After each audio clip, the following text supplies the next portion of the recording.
Слава Україні! З вами Євгенія Гордієнко, і ми підбиваємо підсумки освітньої частини проекту «Право знати». Більш ніж 2 місяці ми ознайомлювалися з основними правилами МГП, як теоретичними положеннями, так і практичними аспектами застосування.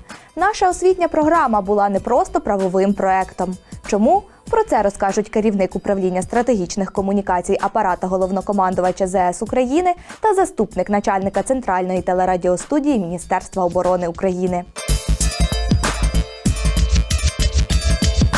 Під час інтенсивних бойових дій, таких як війна, яка наразі йде в Україні, декому може здатись, що міжнародне гуманітарне право або правила ведення війни – це якісь зайві обмеження, що вони не дають швидко досягти значної переваги над противником, навіть більше заважають ефективному веденню бойових дій, і їх можна не дотримуватись.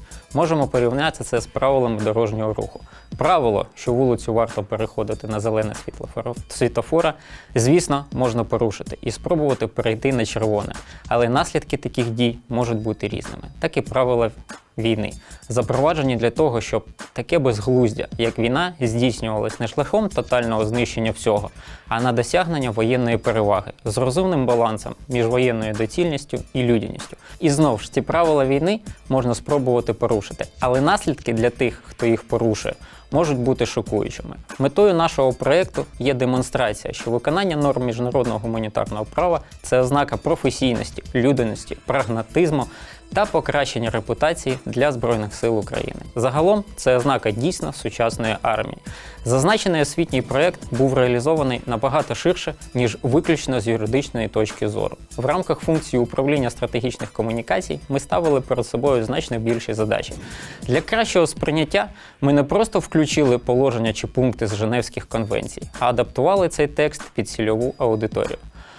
Були запрошені спікери, які мають високий авторитет та рівень довіри у суспільстві і не на словах, а на практиці знають важливість дотримання правил війни. Це бойові генерали і офіцери, представники органів влади, парламентарі, добровольці, громадські діячі, священники, а також наші закордонні друзі.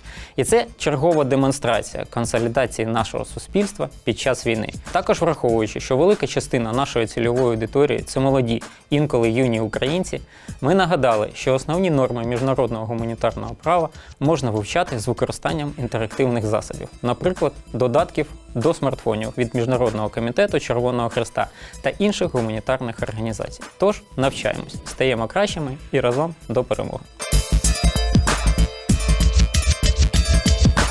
Центральна телерадіостудія Міністерства оборони України долучилась до проєкту «Право знати» не тільки як продюсер інформаційних роликів з міжнародного гуманітарного права. Під час висвітлення війни журналістам в погонах також вкрай важливо знати цей матеріал, тому підготовка проєкту стала вдвічі кориснішою. Усвідомлюючи важливість найширшого донесення цієї інформації, ми залучили YouTube-канал Військове телебачення України, національний онлайн-кінотеатр «Світ ТВ», деякі регіональні телеканали, а також військове радіо «Армія ФМ» та веб-сайт. Важливо, що вже після перших випусків ми отримали зворотній зв'язок від громадян та усіх складових сектору безпеки і оборони держави з побажанням продовження донесення нюансів міжнародного гуманітарного права. Переконаний, що подібні спільні проєкти будуть у нас з управлінням стратегічних комунікацій апарату головнокомандувача Збройних сил України і в подальшому.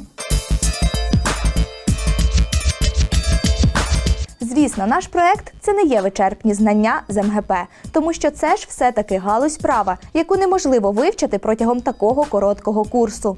Але це та основа, яка надасть змогу рухатись далі, мати уявлення про правила війни. І як говорив український класик, учітеся, брати мої, думайте, читайте і чужому навчайтесь, свого не цурайтесь. Будьмо професіоналами своєї справи, дотримуймось правил війни і віримо в Збройні Сили України.